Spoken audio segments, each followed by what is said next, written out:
Ó, então vamos começar, porque a gente teve esse probleminha, né? A gente dá um tempinho para o pessoal entrar, mas para a gente conseguir. Vamos começar agora. Para a gente poder conseguir aproveitar bem o tempo, né? Já são 10 para as 5, perdão, 10 para as 6. Então acho que a gente já pode começar. Bom, gente, eu vou iniciar me apresentando, né? Eu sou a professora Débora Felício, sou professora da Universidade Federal de Alfenas, coordeno o Departamento de Direitos Humanos e Inclusão, e eu estou nesse espaço virtual ao lado de pessoas muitíssimo queridas, né? Pessoas que fazem parte da minha vida e da minha história, como profissional da área da educação, inclusiva, e é uma alegria imensa. Eu estou com o Alan, que é um amigo queridíssimo, que nós fizemos, né, nossa trajetória longa, nós fizemos especialização juntos, mestrado, doutorado, e caminhamos nesse árduo caminho, né, da educação inclusiva, mas também muito prazeroso, e que é isso, né, traz pessoas queridas pro lado da gente. Estou com a Gabriela, que é a nossa intérprete hoje, que está nesse momento interpretando, que também é uma pessoa queridíssima. Ela faz parte da minha vida, fui da banca de mestrado dela, muito querida, muitíssimo querida. A Ana Elisa e o Lucas, que são bolsistas do nosso programa de apoio à inclusão, a equipe do suporte, né, e a Nayara, que é a nossa pró-reitora de assuntos comunitários e estudantis, queridíssima, que me acompanha desde quando eu entrei na Unifal, o Cássio e a Mayra, que também são intérpretes, mas que são pessoas que estão para além da interpretação, para além da atuação técnica e profissional, que são amigos, companheiros, também nesse processo de implantação, de consolidação da educação inclusiva no ambiente acadêmico. E mais um novo amigo que apesar de não termos uma longa trajetória, o Benício, que é professor da Unifal. Hoje ele coordena o Núcleo de Acessibilidade e Inclusão da Unifal e compartilhando conosco também nessa luta. É uma alegria imensa estar ao lado de vocês para tratar de uma questão que é muitíssimo complexa e contraditória, mas que é por meio do diálogo que a gente consegue avançar. Bom, eu vou me descrever também por conta da importância no respeito aos nossos colegas e pessoas que estão conosco, que têm deficiência visual, e acho importante, é uma forma, né, da gente reconhecer a importância do acesso, né?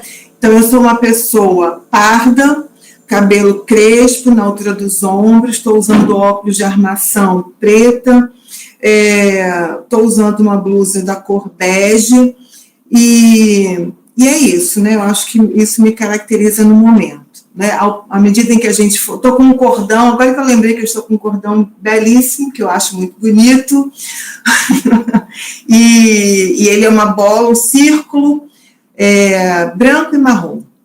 E, bom, é isso.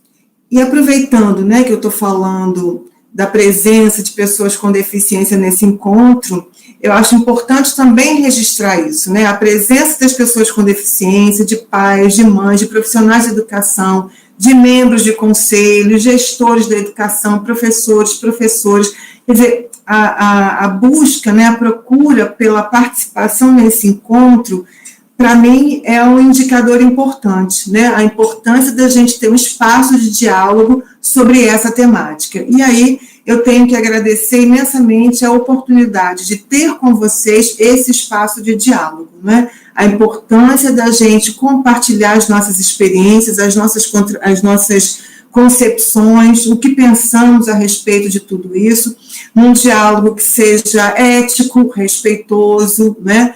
Que é por esse caminho que a gente consegue avançar na perspectiva de uma sociedade justa, uma sociedade humana, né, uma sociedade que seja inclusiva, tá? Então, mais uma vez, eu quero agradecer a presença dos nossos intérpretes, que são pessoas também importantíssimas nesse encontro, tá? Como a gente não conseguiu acolher todo mundo na sala, né, do Meet, nós precisamos, então, fazer essa transmissão pelo YouTube, e aí a participação vai precisar ser feita pelo chat mesmo. Então, se tiverem perguntas, façam alguma contribuição, perdão, façam pelo chat do YouTube, que a gente vai atender e responder na medida em que o tempo permitir, né? E aí eu já gostaria de iniciar minha fala falando sobre a importância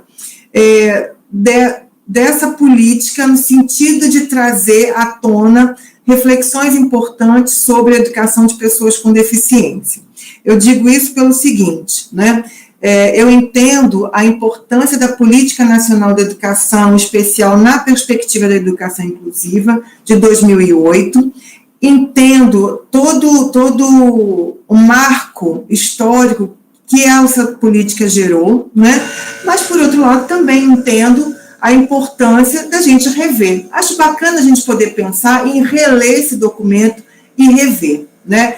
E aí, o que me causa grande estranhamento é que a revisão proposta, e a gente vai falar bastante sobre isso, ao invés de avançar na perspectiva da gente sonhar, inclusive, por exemplo, né, a gente sonhar junto na criação de uma política nacional de educação inclusiva, ou uma política nacional de educação e ponto, né, sem precisar adjetivar a educação, qualificar a educação, porque quando a gente fala de uma educação inclusiva, a gente pressupõe a possibilidade de uma que não seja.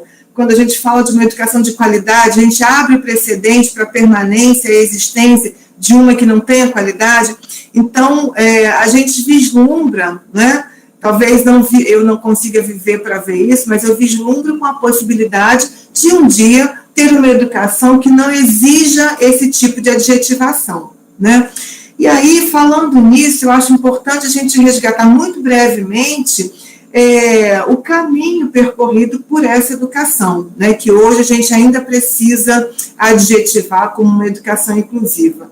E compreender que o germe da educação inclusiva, ela não nasceu colada com a educação especial, né? Se a gente for pensar, por exemplo, quando Anísio Teixeira buscava uma escola pública e gratuita para todos, quando Pascoal Leme falava que uma educação verdadeiramente democrática deveria implicar na igualdade de oportunidades para todos, independentemente das condições econômicas, políticas ou qualquer outro tipo de característica. O mesmo Paulo Freire, né, quando ele anunciou a educação como prática de liberdade, eu acho que a gente pode enxergar aí o germe da educação inclusiva, né, o germe da inclusão.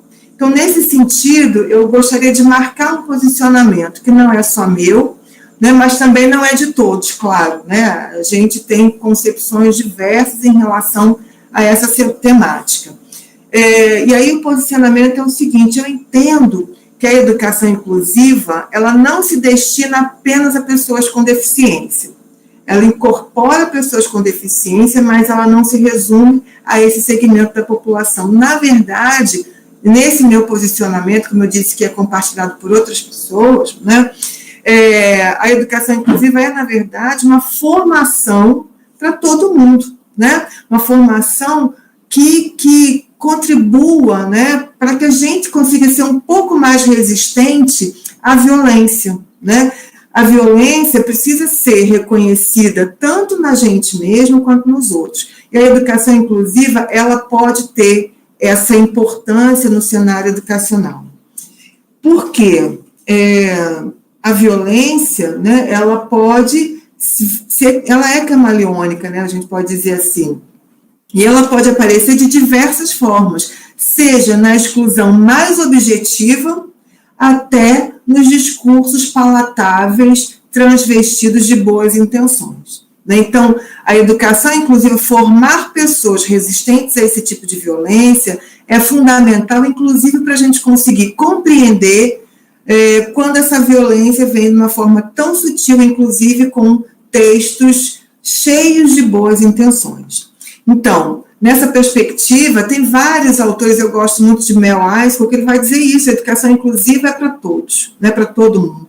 Todos aprendem, todos se beneficiam de uma educação inclusiva, é uma formação para todo mundo. E aí, falar da inclusão implica necessariamente trazer para a mesa de discussões a pauta dos direitos humanos, né? A pauta dos direitos humanos é fundamental porque ela traz para o direito, né, internacional uma concepção fundamental, que é a concepção de dignidade da pessoa humana. Então, é possível pensar na dignidade da pessoa humana pela via da inclusão, né, pela via do reconhecimento das diferenças, né? Ainda há pouco eu e o Alan estávamos conversando disso, né? Quer dizer, a importância de se reconhecer as diferenças e o respeito a elas. Mas, por outro lado, né, e aí a gente reforça mais uma vez o entendimento de que tudo isso é um movimento muito contraditório, considerando, sobretudo, que vivemos numa sociedade que é contraditória, o fato da gente estar aqui hoje, né, falando sobre inclusão, sobre diversidade, sobre uma nova política de educação especial, evidencia, no meu entendimento, a fragilidade da nossa formação, da formação humana, nesse tipo de sociedade, né?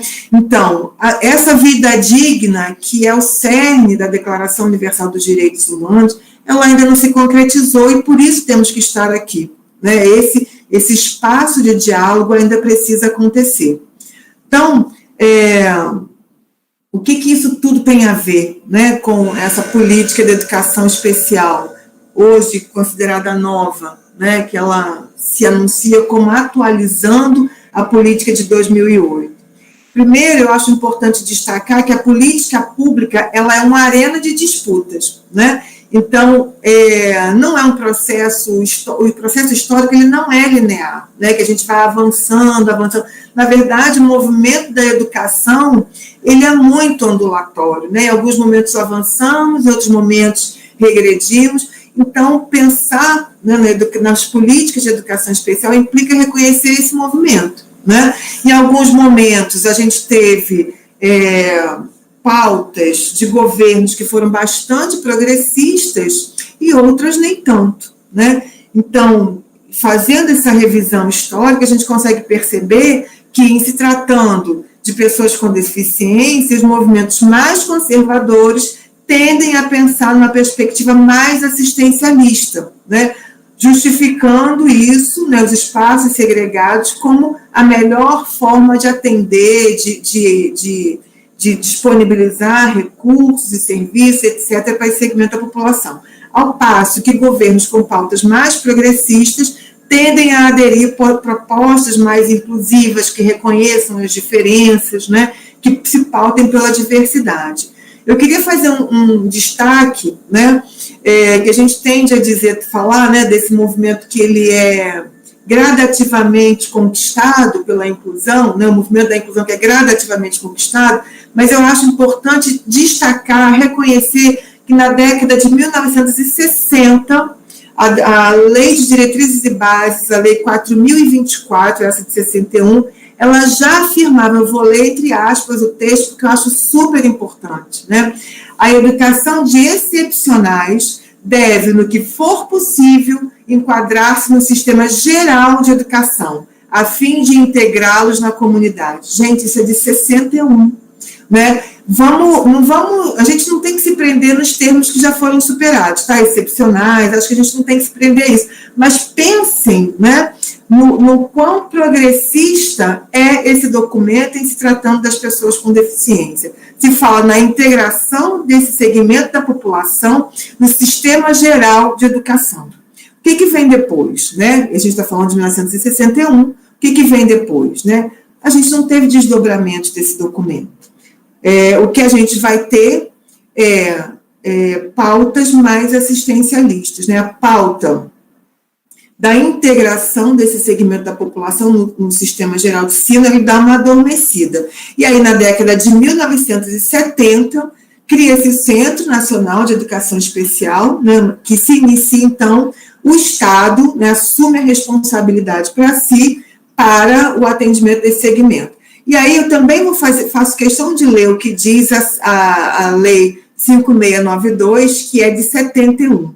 Acho importante para a gente entender as rotas, né, os caminhos, o quanto são diferentes em ambos os documentos, né? Então, eles dizem assim, que as deficiências físicas ou mentais, os que se encontram em atraso considerável contra a idade regular de matrícula e os superdotados deverão receber tratamento especial, né? É completamente distinta a narrativa, né? Eu acho importante fazer esse destaque. Já a nossa Constituição, já, né, no processo de redemocratização, entre muitas aspas, né, de redemocratização do país, a gente vai ter um fragmento que eu também vou ler, vou falar, se não preciso ler, né, que o atendimento educacional especializado, a gente introduz um conceito novo, né, que é o atendimento educacional especializado, as pessoas com deficiência, preferencialmente a rede regular de ensino. Gente, é atendimento educacional especializado, a gente não está falando de atendimento educacional, são coisas distintas, né? Não se utilizaria esse termo ao acaso, né? Havia uma intencionalidade. Por outro lado, a LDB vai dizer o seguinte: o atendimento educacional, tirou-se fora o atendimento educacional especializado, tá? O atendimento educacional será feito em classes, escolas ou serviços especializados, sempre que, em função das condições específicas dos alunos, não for possível a sua integração nas classes comuns do ensino regular. Bom, o que a gente percebe com isso, né? Que é um imbróglio legal em se tratando das pessoas com deficiência. Só que, em 2009, né, quando o Brasil primeiro ratifica e depois dá status de Constituição a Convenção sobre os Direitos da Pessoa com Deficiência, né, que é de 2006, mas isso acontece em 2009. Quando isso ocorre, o Brasil reafirma a importância da constituição de um sistema educacional inclusivo, né, para esse segmento da população. Então, gente, o que eu quero dizer com tudo isso, né, que a gente vive esse movimento ondulatório, porque esses embates, eles ainda estão presentes. Nós tínhamos, né, a vã ilusão, nós que somos da área da educação inclusiva, nós achávamos, né, tínhamos a ilusão de que essas discussões já haviam sido superadas, né? Bom, essa questão é inclusivo, é segregado, a gente achava que isso já tinha sido superado, mas na verdade não foi superado, né? Porque existem segmentos, existem grupos dentro do Brasil que compreendem a importância do atendimento educacional feito em espaços segregados, né? E é para isso que a gente está aqui, para a gente poder conversar sobre isso, né? E aí a gente está aqui, né? Mais uma vez conversando sobre isso. É segregado? É inclusivo, né? E aí eu vou trazer um autor que eu gosto muito, a Alan também gosta muito, que é o Adorno, o Teodoro Adorno, que é nosso livrinho de cabeceira, né, Alan?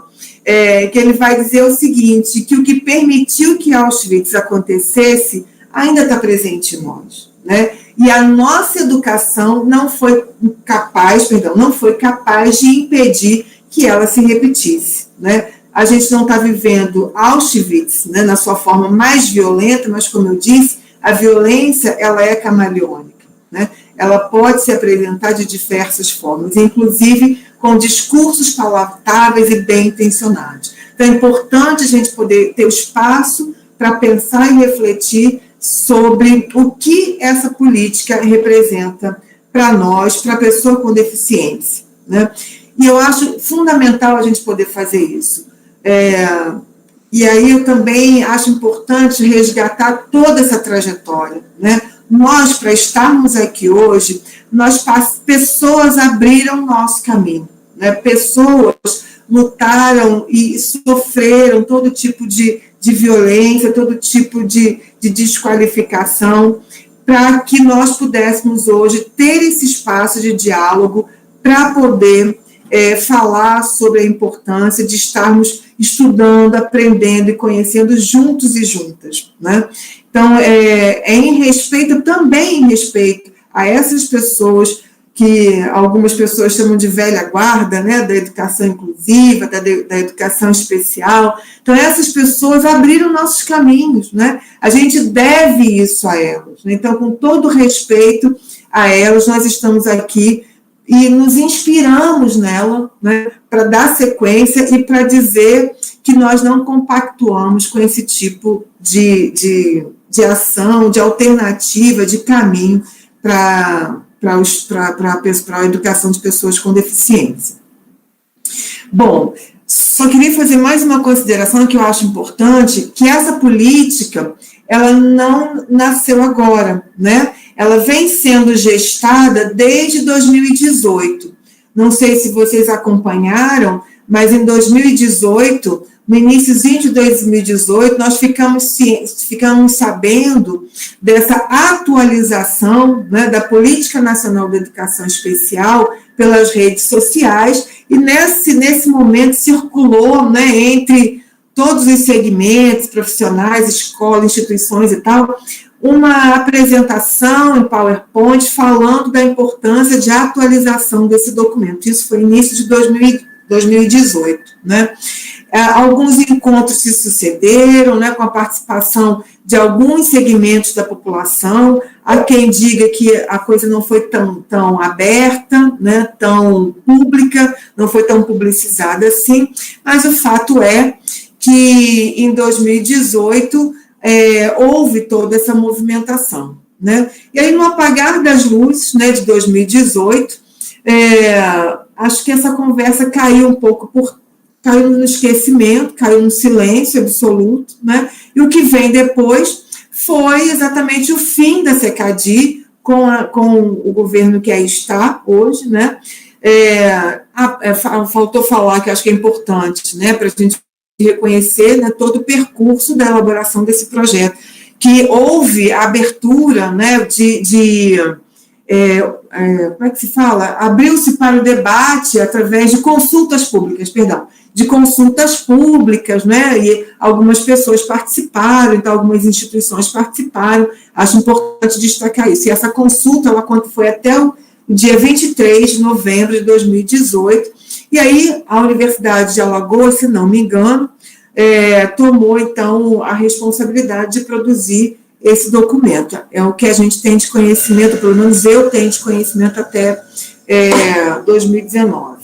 2019 eu não fiquei sabendo de mais nada, não sei se aconteceu mais alguma coisa, mas o que eu sei, né, é que a gente tem uma mudança brusca, né, de 180 graus de rota para a educação de pessoas com deficiência. A CECADI, que era a Secretaria de Educação Continuada, Alfabetização, Diversidade e Inclusão, se não me engano, CECADI, ela foi extinta, né? E aí nasce a Secretaria de Educação Especial, Secretaria de... esqueci, gente. Secretaria de Modalidades Especializadas, de Educação, Secretaria de Modalidades Especializadas de Educação, que tem foco especificamente, no caso da pessoa com deficiência, na deficiência. Ela está organizada em três secretarias também, que diretorias, né, de pessoas com deficiência, da educação bilíngue para surdos e modalidades especializadas de educação e tradições culturais brasileiras, né? Então, essa mudança, ela é bastante importante, né, para a gente poder pensar a educação da pessoa com deficiência e da educação inclusiva propriamente dita, né? Essa mudança de rota põe para segundo plano a ideia de uma educação que seja inclusiva. Isso é bastante importante, né? Porque a CEMESP, ela se ocupa do especializado, né? Então, foco, no caso da pessoa com deficiência, está na deficiência, ao passo que a CECADI tem o foco na diversidade e inclusão. Então, são rotas diferentes, são identidades institucionais bastante distintas. O que resulta disso, né? Resulta nessa política que nós temos hoje, né? Essa política, ela prevê espaços segregados, espaços escolares segregados para o atendimento educacional.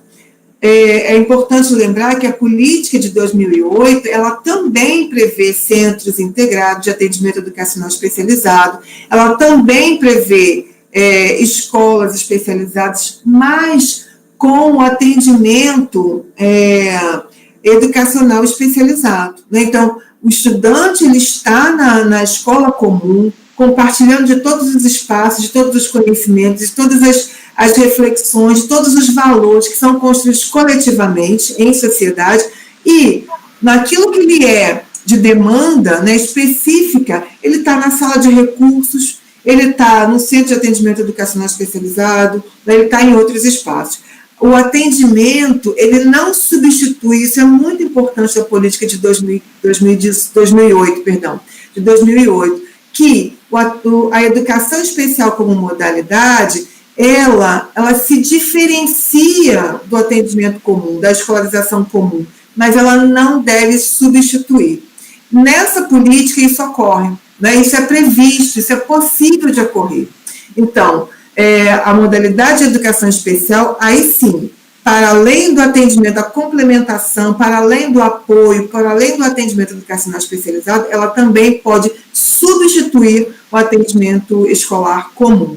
No nosso entendimento, né, no meu entendimento, entendimento de quem compartilha das ideias de educação inclusiva, isso é bastante sério, né? Isso contribui para a segregação dos estudantes com deficiência. Então, se prevê escolas e classes especializadas, né? Se prevê, eu achei, desculpem a expressão, mas eu achei bizarra, né? Bizarro o conceito de escolas regulares e inclusivas. Não sei se vocês tiveram a oportunidade de ler com atenção, mas eu vou ler para vocês entre aspas, né, do documento. Escolas regulares e inclusivas são instituições de ensino que oferecem atendimento educacional especializado aos estudantes da educação especial em classes regulares, classes especializadas e sala de recursos. Gente, eu acho isso bizarro, né? O que é educação regular e inclusiva? É aquela escola que oferece esses atendimentos. Pois bem, então se a escola não oferece esses atendimentos, ela pode ser excludente, ela pode dizer, olha, alunos com tais características, eu não estou afim de atender, não vou atender, não tem que ser inclusivo. É isso que esse documento está querendo dizer. Então, para ser inclusiva a escola, ela tem que oferecer atendimento educacional especializado aos educantes da educação especial.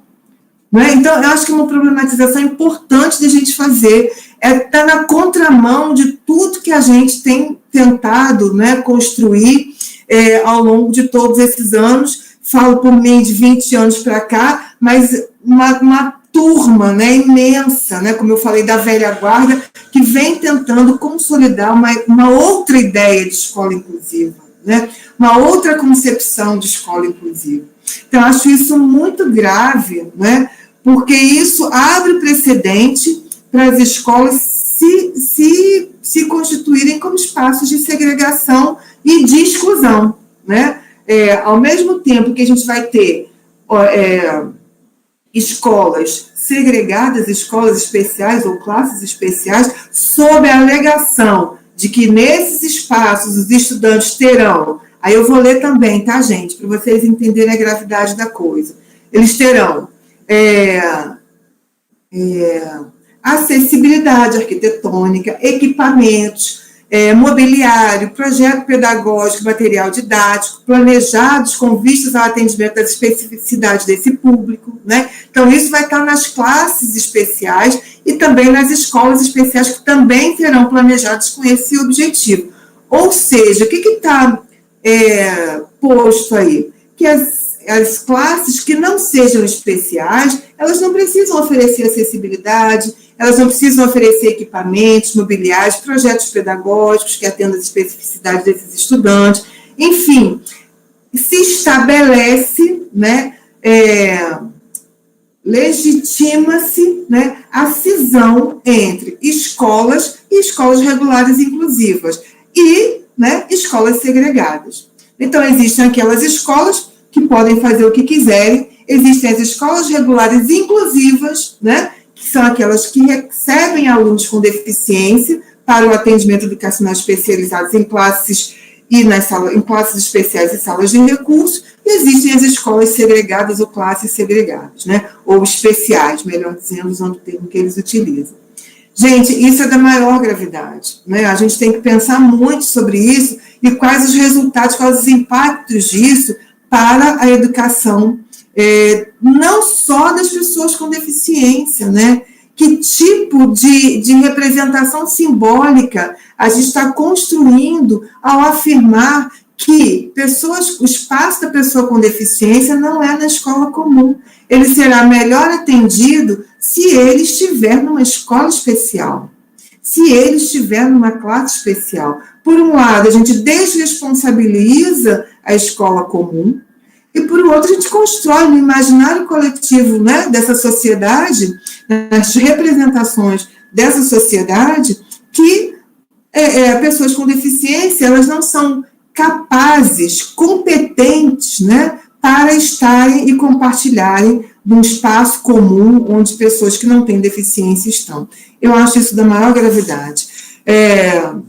Eu só vou falar só mais um aspecto, para depois eu passar a palavra para você, Alan, e para quem mais quiser comentar e falar e perguntar, eu acho que é um espaço importante da gente dialogar, que é depois, né, quando se fala da questão do financiamento, né?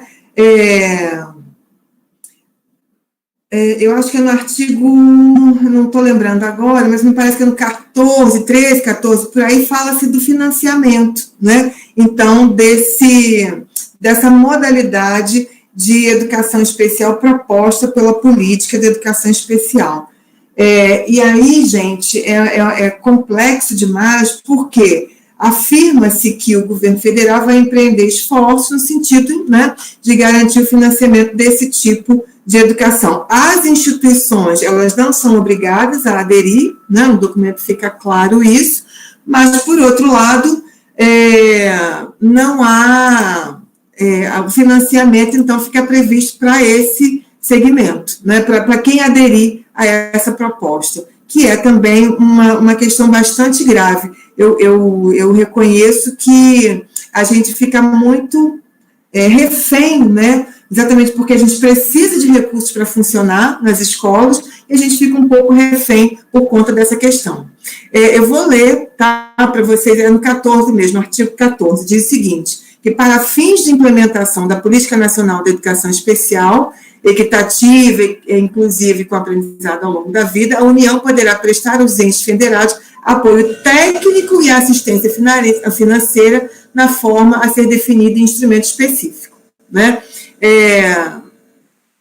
Então, olha, no 13 ele vai dizer o seguinte, a colaboração entre dos entes federativos ocorrerá por meio de adesão voluntária, na forma a ser também definida, né, em instrumentos específicos dos respectivos programas e ações do Ministério da Educação. Então, por um lado é voluntário, mas por outro diz, olha, recurso é para quem aderir. Então, eu acho que a gente precisa problematizar essa questão.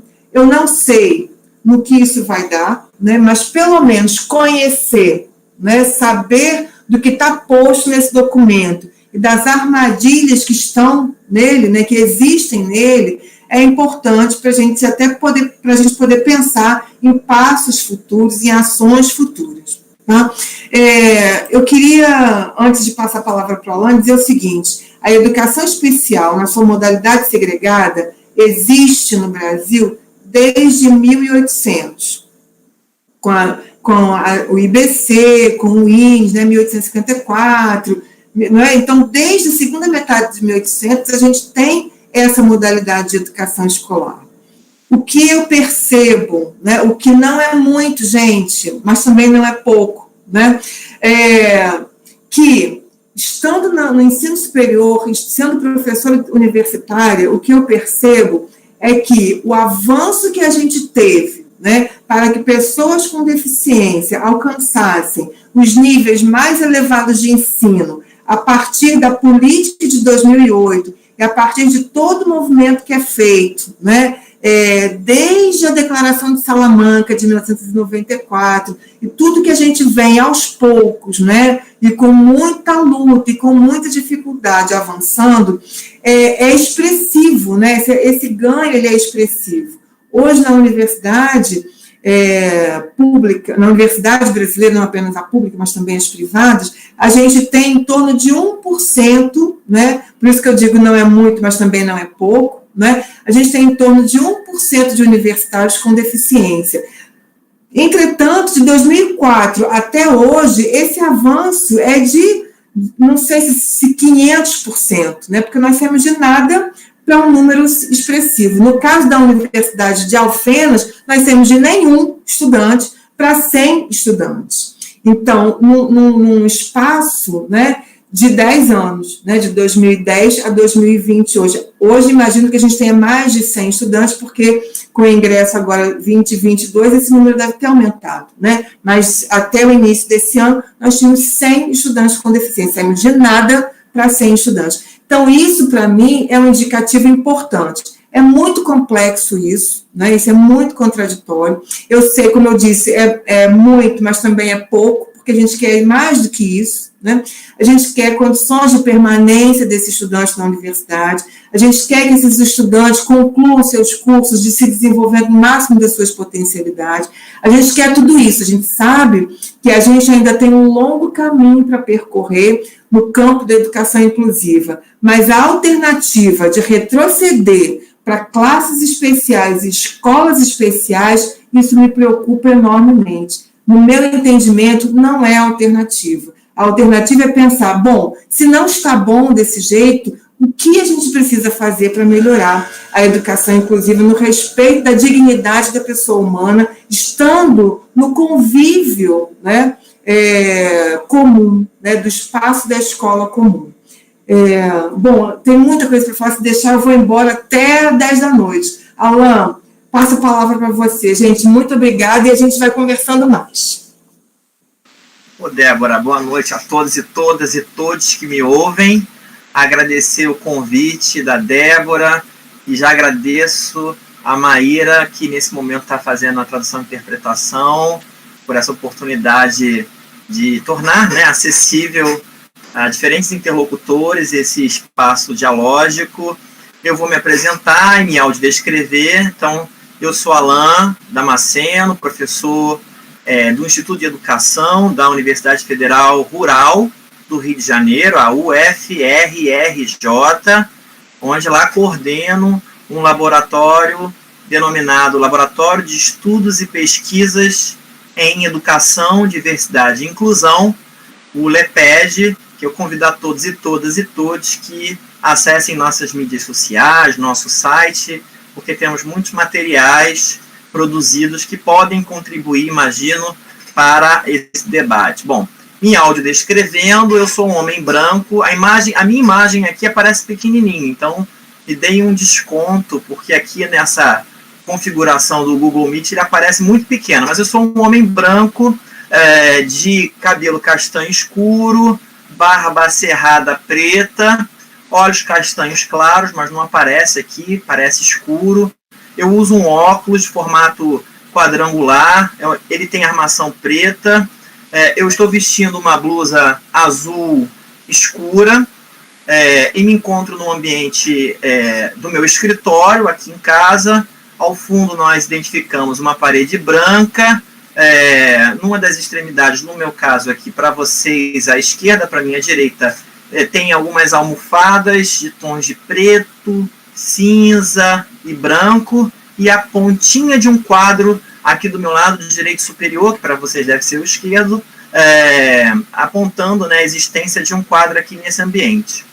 Bom, Débora, depois dessa sua brilhante explanação histórico-política, trazendo essa trama de pensar a educação especial na perspectiva inclusiva e como podemos, então, agora pensar perspectivas mais democráticas para a escolarização do público-alvo da educação especial. Eu trago para esse debate uma contribuição que se refere objetivamente a uma análise textual do que está escrito no documento, ou seja, eu tive a preocupação de olhar para o documento e tentar entender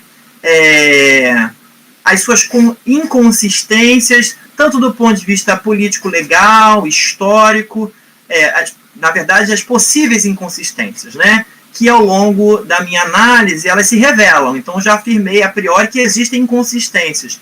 E o que seriam essas inconsistências? Elas seriam contradições entre o que prevê o decreto 10.502, que instituiu a Política Nacional de Educação Especial, denominada equitativa, inclusiva e ao longo da vida, com amplo arcabouço legal que já está consagrado no Brasil. Algumas dessas contradições você já revelou na sua análise histórica, quando você aponta, por exemplo, que há tensões entre o texto da política e a Convenção dos Direitos da Pessoa com Deficiência, que ganhou status constitucional no ano de 2009, portanto, ela é uma emenda da Constituição, ela é Constituição, e, no meu entendimento e no entendimento de muitos daqueles que apontam fragilidades no texto da lei, a política fere princípios constitucionais, o que a tornaria inconstitucional. E isso é grave. É grave num cenário de uma política de Estado que se dispõe a legislar, a apontar direções no que se refere a uma modalidade, especificamente nesse decreto, a modalidade educação especial. Então, algumas das observações que eu fiz referentes à análise política, jurídica do texto, você já fez, Débora, então eu vou apenas citar aquelas que eu considero importantes, mas que não foram mencionadas por você na sua brilhante apresentação. Bom, eu já no título da política, eu percebo uma contradição que me deixa um pouco incomodado, à medida que, numa política de Estado, qualquer imprecisão em termos do que se está afirmando legalmente pode se gerar práticas dicotômicas, ambíguas, ou seja, pode se materializar de diferentes formas o que está previsto na lei, por exemplo, criando cenários onde segregação e inclusão convivam de maneira, digamos, harmoniosa, quando, na verdade, são antíteses. Então, essa harmonia entre segregação e inclusão está apenas no campo ideológico, né? Bom, então, logo no título, eu já identifico o uso de uma expressão que me causa um estranhamento, e eu problematizo. O que significa aprendizado ao longo da vida numa política de Estado? É isso que a gente precisa entender. Nós temos um governo que institui políticas de Estado, como a política de 2008, né, foi apresentada há 12 anos atrás. Então, ou seja, é uma política de Estado, né? Quem seria responsável, no meu entendimento, pelo direito constitucional à educação nessa expressão ao longo da vida? E aí eu trago uma provocação para os que nos ouvem. Essa não seria uma estratégia discursiva para desresponsabilizar o Estado do seu dever na oferta da educação, já que aprendizado é ao longo da vida, o que você não aprende na escola, você pode aprender ao longo da vida? Bom, no artigo 205 da Constituição Federal, o que está previsto? Que a educação é o direito de todos e dever do Estado e da família. Se é dever do Estado, a expressão ao longo da vida pode ser usada eufemisticamente para justificar que o que o aluno, público-alvo da educação especial, não aprendeu na escola, ainda que nesse tensionamento de escola especial, ele poderia aprender fora da escola ao longo da vida. Então, essa expressão, ao longo da vida, não explicitada no texto, no que se refere, cria, no meu entendimento, uma ambiguidade que pode, sim, revelar uma desresponsabilização do Estado em relação ao dever da oferta de uma educação de qualidade socialmente referenciada. Pulando agora, ainda nessa análise inicial, no artigo 1º, eu sinalizo a existência de uma expressão que me criou um certo, digamos, estranhamento, quando ele afirma no artigo 1º que o público-alvo da educação especial está definido como educandos com deficiência, transtornos globais do desenvolvimento e altas habilidades ou superdotação. Bom, eu não sou um estudioso do campo das altas habilidades e superdotação, e aí eu tive a iniciativa de recorrer a estudiosos, pesquisadores da área, para que me esclarecessem a respeito do uso dessa expressão ou, né, dessa palavra ou, porque o que tínhamos até então era altas habilidades / superdotação, assim definida na política de 2008 e amplamente difundida em outras legislações, inclusive na própria Constituição, né, na Convenção Internacional e etc. A expressão ou, no meu entendimento, ela cria uma ideia de alternativa. É altas habilidades ou superdotação. Antes era altas habilidades / superdotação. Entendida a expressão altas habilidades como sinônimo de superdotação e vice-versa. Superdotação entendido como alta habilidade. Então, tratavam-se de duas expressões que designariam um mesmo grupo de estudantes. Quando se coloca esse elemento alternativo, o ou, altas habilidades ou superdotação, estamos falando, então, de um grupo de estudantes que é heterogêneo. Ou tem altas habilidades ou tem superdotação. Então, já não são mais expressões utilizadas como sinônimos. Repito, quando consultei pesquisadores da área de altas habilidades e superdotação sobre o uso da terminologia, disseram não há nenhuma explicitação ainda sobre o uso dessa expressão ou. Do ponto de vista legal, essa seria talvez a primeira aparição da expressão altas habilidades ou superdotação nesse cenário político legal. E aí, no texto também não se tem clareza, não se define quem é esse estudante com altas habilidades e quem é esse estudante com superdotação. Porque esse ou criou uma ideia de que não são os mesmos sujeitos, como estava previsto na política de 2008. Mas tampouco esta política diz quem são esses estudantes. Apenas se remete a uma legislação existente, apontando que existia uma legislação que definia quem era esse público, só que nessa legislação o uso da expressão ou não está presente. Bom, avançando nessa análise legal, vamos observar no artigo 2º da atual política, para fins do disposto neste decreto, considera-se no inciso 5º, lá no item 5, uma política de educação com o aprendizado ao longo da vida, e o aprendizado ao longo da vida eu já problematizei há pouco, e continua falando, conjunto de medidas planejadas e implementadas para garantir oportunidades de desenvolvimento e aprendizado ao longo da existência do educando, e lá pelas tantas ele vai mencionar, o texto vai mencionar, a educação não acontece apenas no âmbito escolar, e de que o aprendizado pode ocorrer em outros momentos e contextos, formais ou informais, planejados ou casuais, em um processo ininterrupto. E aí eu trago uma provocação para o nosso debate. Eu entendo como uma estratégia a expressão ao longo da vida, eufemisticamente, para justificar que o público-alvo da educação especial, quando não se escolariza, quando ele não se escolarizaria, que é o dever da escola, poderia experienciar outras possibilidades não formativas ao longo da vida, o que justificaria, por exemplo, o fracasso escolar. Essa é uma possível interpretação, sim, para essa expressão.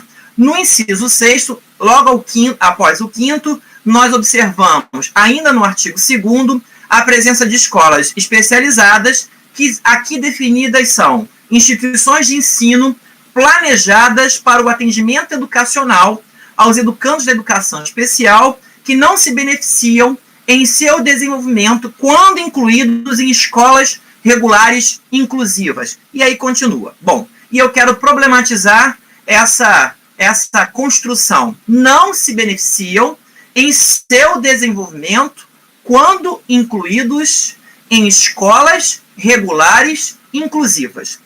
Bom, penso aí, eu trago uma provocação para o nosso debate. Penso que instituições de ensino, primeiro, elas são organizadas para funcionarem de acordo com o seu projeto político-pedagógico. O planejamento é apenas uma dimensão do processo de organização da escola, o que já revelaria, lá no início do inciso sexto, instituições de ensino planejadas. O uso da palavra planejada está deslocado no seu sentido epistemológico no artigo. Continuando.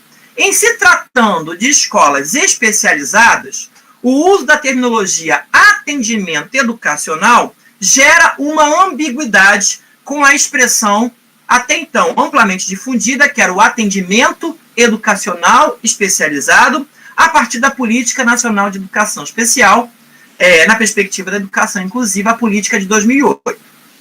O dever da escola é escolarizar. Justificar a existência de tais escolas em função do benefício que as escolas regulares inclusivas não efetivariam é criar um dualismo, uma vez que o direito à escola para todos está garantido amplamente no arcabouço legal brasileiro. Ou seja, nesse sentido, criaria-se um sistema, um subsistema, um sistema paralelo, o retorno de escolas especializadas. E essa ambiguidade, atendimento educacional com atendimento educacional especializado, vai se concretizando ao longo do texto da política quando nós avançamos na análise de outros artigos e incisos. Bom, ainda no artigo 2º, já estou no inciso 10º, escolas regulares inclusivas são instituições de ensino que oferecem atendimento educacional especializado. E aí continua aos educandos, em classes regulares, classes especializadas ou salas de recursos. Novamente, percebe-se uma confusão em termos do objetivo da escola regular. O direito à educação, ele é inalienável e ele é intransferível. As escolas devem escolarizar, formar, educar. Não há uma definição no decreto do que seria esse atendimento educacional especializado a que se refere. E aí eu trago uma provocação para o nosso debate. Como é possível pensar em uma escola inclusiva com classes especializadas? Que inclusão é essa que agrupa no mesmo espaço estudantes, mas não efetiva o convívio entre diferentes subjetividades? Ou seja, que lógica é essa de inclusão que vamos colocar dentro, mas um dentro separado? Ou seja, que concepção de inclusão é essa que está sendo construída, onde classe especial em escola regular é entendido como equitativo e inclusivo? São dimensões que nós precisamos problematizar, uma vez que a ideia de inclusão, ela leva a uma polissemia, a um entendimento de vários significados, porque a gente está chamando de inclusivo. Mas precisamos nos debruçar sobre que sentido democrático há no inclusivo quando falamos de espaços segregados. É desse lugar que penso que nós precisamos aprofundar o debate. Pensar inclusão é pensar democracia, é pensar democratização, é pensar participação. Como pensar participação com grupos em espaços plurais, mas segregados? Essa é uma discussão que me parece ter sido densificada e o mote para muitas notas de repúdio e indignação a essa política, muitos manifestos pelo Brasil afora, muitos decretos. Eu tenho aqui alguns em mãos legislativos de vários deputados que pedem a revogação dessa política porque ela fere princípios constitucionais de democracia na educação brasileira. Indo para o artigo 3º, são princípios da Política Nacional de Educação Especial, equitativa, inclusiva e com aprendizado ao longo da vida. Lá no inciso 1º do artigo 3º, educação como direito para todos. Aí eu pergunto, o direito à educação, como reza a Constituição Federal, é o direito a uma escola da pluralidade, uma escola da diversidade. Não há equiparação de oportunidades se mantemos em lugares distintos estudantes com base que a sua diferença, a diferença do público-alvo da educação especial, em tese, justificaria. Isso é capacitismo. Por si só, a existência de espaços paralelos de escolarização significa exclusão. E precisamos enfrentar isso. O que precisamos, nesse momento, nos debruçar é sobre as causas que permitem a segregação na escola. Não precisamos mudar de escola. Precisamos mudar a escola. E eu não tenho dúvidas que, com isso, nós precisamos, sim, revisitar a política de 2008. Eu não tenho dúvidas disso. Eu defendo que a política de 2008 nos oportunizou um avanço indubitável em termos de perspectivas democráticas, de acolhimento e escolarização e formação para o público-alvo da educação especial. Com relação a isso, não há contradição. Também reconheço que a política de 2008 teve seus limites. Não fez previsões, né, que permitissem operacionalizar em nível municipal, estadual ou distrital algumas mudanças necessárias em modalidades que, por exemplo, se interseccionam com a educação especial, como uma dessas modalidades que eu trabalho, que é a educação do campo. Como pensar no público-alvo da educação especial, pensando, né, como estudantes do campo numa dimensão de interface com a educação especial. E eu não tenho dúvidas, como pesquisador dessa área, que a política de 2008 esteve aquém do que deveria. Ou seja, por si só, já se justificaria, sim, avançarmos no debate sobre aquilo que a política de 2008 não atendeu, mas que nós podemos olhar para diante, para frente, e não retomarmos concepções e práticas de exclusão que estão notoriamente visibilizadas na educação especial nesse país. Bom, seguindo nessa avaliação, que inclusivo é esse que, ao invés de investir na eliminação das causas da segregação para a promoção de um ambiente potencializador, formativo para todos e todas, separa os estudantes de acordo com a oferta dos serviços e meios que deveriam estar presentes e disponíveis na escola como um todo. Com isso, eu quero afirmar que eu reconheço que a escola brasileira, por si só, ela vem se revelando historicamente inapta às diferenças humanas. E nesse debate, em destaque, as diferenças presentes no cenário das demandas de aprendizagem do público-alvo da educação especial. Né? Mas também não podemos negar que os avanços são indubitáveis nas últimas 2 décadas, quando falamos de políticas de democratização e inclusão do público-alvo da educação especial, mesmo considerando todos os limites dos dispositivos legais que até então foram possíveis de serem elaborados e implementados. Nesse sentido, nós vamos avançar. No artigo 3º, no inciso 4º, nós observamos desenvolvimento pleno das potencialidades do educando. As pesquisas revelam que, apesar dos inúmeros desafios da escolarização do público-alvo de educação especial na escola comum, os números do censo, por si só, revelam um crescimento na presença de estudantes do público-alvo de educação especial nas etapas e níveis de ensino posteriores ao ensino fundamental. E aí eu trago uma problematização. Se a gente vai voltar com uma lógica da segregação, porque a lógica da segregação era que garantia formação e escolarização, porque a gente está falando de escola.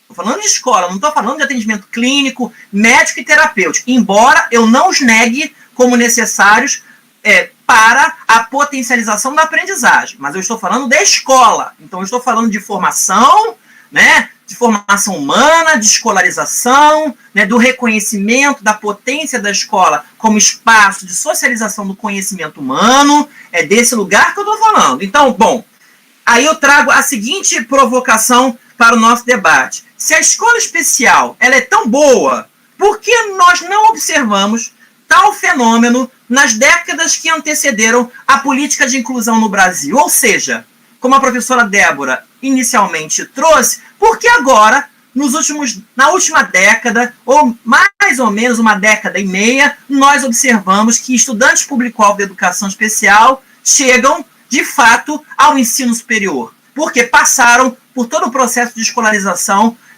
considerando os níveis, né, e etapas da escolarização brasileira. Por que só agora? Se a escola especial era tão boa, Porque desde a década de 80, da década de 70, nós não observamos esse movimento de chegada de alunos público-alvo da educação especial no ensino superior. Precisamos realmente problematizar o quão boa é a escola especial. Para quem ela é boa? Que formação foi essa possível para esses estudantes? Formou para o mundo do trabalho? Formou para a vida? Formou para que os alunos ascendessem a outros níveis e modalidades de ensino? Precisamos provocar o debate a partir desse lugar. Esses dados não são meus, esses dados são do próprio MEC. Então eu estou aqui trazendo elementos do próprio MEC, a partir do INEP, para problematizar essa concepção de educação segregada como tão exitosa e aqui afirmada como uma alternativa para garantir direitos de quem sempre esteve à margem dos processos formativos da educação brasileira. No inciso 6º do artigo 3º, nós observamos participação da equipe multidisciplinar no processo de decisão da família ou do educando quanto à alternativa educacional mais adequada. Eu reconheço de sobremaneira a importância da família no processo de formação e escolarização. Isso, para mim, é indubitável. E esse é um dos maiores desafios, me parece, da escola. De fato, construir junto com a família, com a comunidade da escola, né, representada ali no seu conselho escolar, enfim, das múltiplas formas de representação, construímos uma rede colaborativa, né, que, de fato, crie condições mais equânimes, mais democráticas para uma educação inclusiva. Agora, como assim quem vai decidir sobre o direito à educação é a família? O direito à educação é um direito do estudante, dever do Estado e da família. Sendo assim, as famílias foram consultadas, e aí eu problematizo. Já que essa política está se propagando, né, está se colocando num lugar de tamanha generosidade, dizendo que a família deve decidir sobre o processo de escolarização do aluno, do filho, no caso, né, público-alvo da educação especial, eu só quero fazer uma pergunta para aqueles e aquelas que nos ouvem. As famílias foram consultadas sobre o processo de elaboração da atual política? Porque, segundo eu tenho informações, essa política começou a ser gestada no governo anterior. Exatamente, não vou descrever o que a professora Débora já o fez, né? Em 2018, nós fomos informados que sairia uma nova política. A Associação Brasileira de Pesquisadores de Educação Especial, do qual sou membro, não foi convidada para o debate, mas se colocou à disposição e requisitou participação numa audiência pública demandada por essa associação para que discutíssemos como uma política podia ir, né, podia ser decretada sem dialogar com a comunidade científica. E em 2018 se faz uma audiência pública e a BPE participa dessa audiência pública. Em 2019, temos a mudança de governo e agora, em 2020, setembro de 2020, nós somos informados da presença, da construção e promulgação de uma nova política de educação especial. Bom, pelo que me consta, foram convidados, desde o início, alguns pesquisadores, alguns representantes, que não chegam a mais de 30 pessoas, como consultores para a construção dessa política. E ainda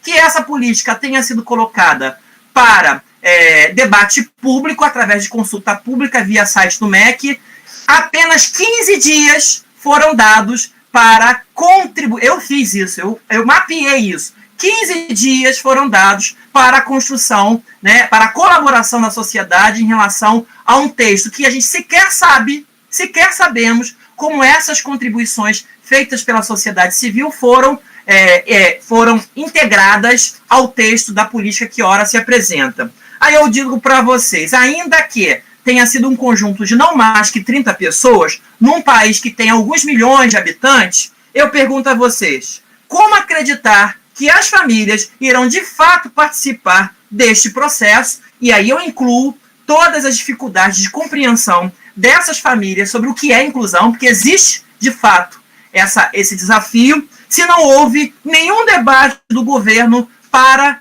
a elaboração da política que ora se apresenta. No item 8 do mesmo artigo, se fala em atendimento aos educandos com deficiência, transtornos globais de desenvolvimento, etc., na perspectiva da garantia da oferta do serviço e de recursos da educação especial. Nesse inciso, eu trago a seguinte problematização. Considerando que a educação especial ela é uma modalidade de ensino que transversaliza todos os níveis e outras modalidades, isso está na LDB e não foi revogado, configurando um conjunto de diferentes serviços. Pergunto, quais seriam aqueles que estariam se referindo esse inciso 8º do artigo 3º, porque a política não explicita que tipo de serviço é.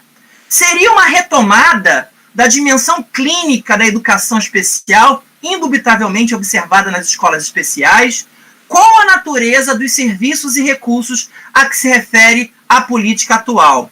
Estamos falando de uma política de Estado. Uma política de Estado, ela não pode ser lacunar. Ela tem que falar que vai ter serviço e precisa explicitar que serviços são esses a que ela se refere. Essa lacuna de uma possibilidade de interpretar serviços de múltiplas formas, por exemplo, pode justificar uma retomada do modelo clínico, no modelo médico, no processo de chamada escolarização, em muitas aspas, do público-alvo da educação especial. Porque o que nós observamos historicamente foi que a escola estava travestida, né, de escola, porque o que tínhamos era uma clínica que oferecia muitos atendimentos, que também são necessários, mas não cabem dentro de uma dimensão de se pensar educação. Educação é para formar para a vida, é escola, é conhecimento. E a terapia ela é necessária, não dá para se pensar como substitutiva ao trabalho educacional.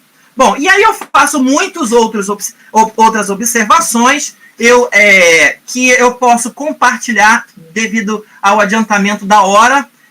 Eu quero compartilhar depois, eu vou deixar esse texto disponível com a professora Débora, para que a gente possa avançar, mas eu quero, antes de encerrar minha fala, e repito, eu fiz isso para todos os artigos da política que apresentam ambiguidades, apresentam dicotomias, apresentam lacunas, que, repito, geram compreensões que podem, ao invés de contribuir para o processo de escolarização, retomar um processo de pensar a educação especial como um segmento da clínica, da terapia, ou seja, voltarmos numa perspectiva que retoma dimensões já superadas historicamente. Uma coisa que eu acho que é importante dizer é que essa política no artigo 4º, inciso 1º, ela fala que ela visa garantir direitos constitucionais. Uma política, por decreto, ela não garante direitos, ela os reafirma, porque ela é um dispositivo infraconstitucional. Quem garante direito é lei. Né? Aqui nós temos um decreto, e o dever do decreto é reafirmar o direito já garantido em lei. O que me revela, por exemplo, que o texto, antes de ser divulgado, sequer passou por uma avaliação jurídica. Isso, objetivamente, nós identificamos quando olhamos para o texto. E, além disso, no inciso 3º desse artigo 4º, se afirma assegurar o atendimento educacional especializado como diretriz constitucional para além da institucionalização de tempos e espaços reservados para atividade complementar. Bom, essa política diz o seguinte: nós estamos agora concebendo um outro AEE.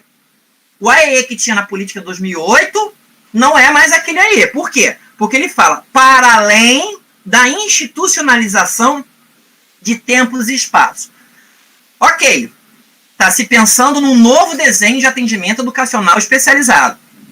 Pergunta que não quer calar. O que seria um atendimento educacional especializado para além do que se tem hoje? Percebam, olha a contradição da política. A política diz que vai fazer um AEE que é diferente do que se tinha, mas não diz o que vai fazer. Não se fala qual é o atendimento educacional especializado. Diz que o anterior está superado, mas não diz no que superou e o que será feito.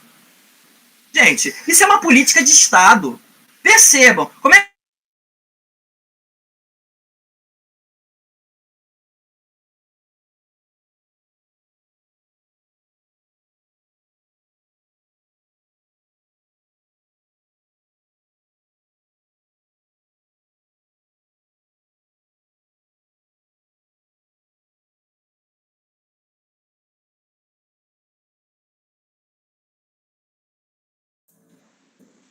Alan, seu áudio travou, você está conseguindo ver ouvir a gente?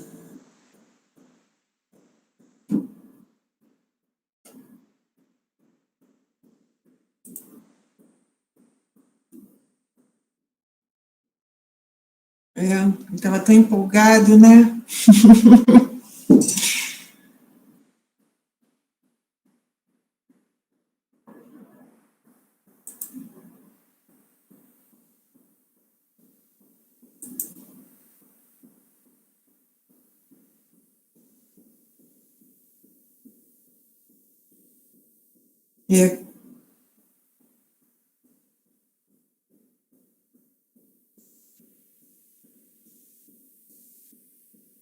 Acho que a gente pode.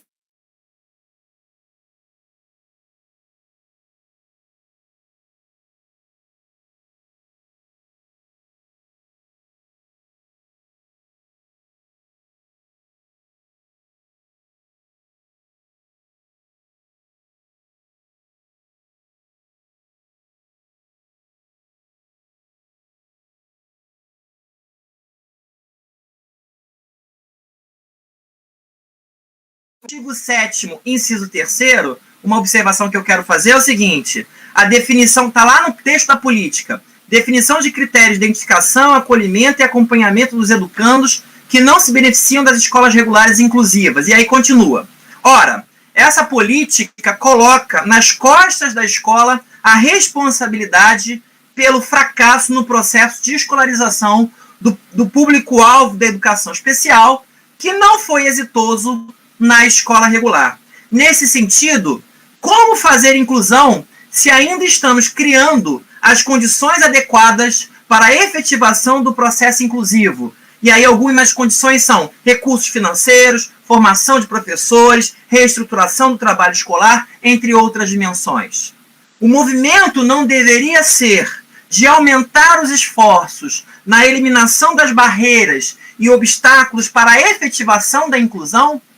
Ou seja, se nós de fato queremos uma escola que atenda a todos os alunos e pensando na pluralidade, na heterogeneidade, nas diferentes demandas de aprendizagem do público-alvo da educação especial, que não podem ser banalizadas, não há nenhuma tentativa minha nesse sentido de banalizar as demandas específicas de aprendizagem de grupos, né, que estão dentro do público-alvo da educação especial. Bom, a ideia de inclusão, de democracia, não deveria, então, nesse sentido, apontar para a eliminação das barreiras, ou seja, aquilo que ainda não foi construído para que, de fato, se promova uma educação que acolha a todos e todas a partir das suas demandas subjetivas. Por que temos que segregar pessoas em função das suas características? Qual é o recado que nós estamos dando para a sociedade se nós nos fragmentamos, se nós separamos pessoas a partir das suas características exteriores ou outras? Ou seja, pensar inclusão é pensar numa dimensão muito maior do que significa uma escola que possa nos oportunizar um movimento de ampliação da democracia num país que tem hoje, sem dúvidas, vivido momentos muito difíceis no que se refere a pensar que democracia é essa e qual é a concepção de democracia que temos afirmado num país onde a barbárie, parafraseando o Adorno, a quem há pouco foi citado pela professora Débora, onde a barbárie está presente e cujas causas ainda não foram eliminadas, inclusive, no meu entendimento, manifestada sobre argumentos que podem ser até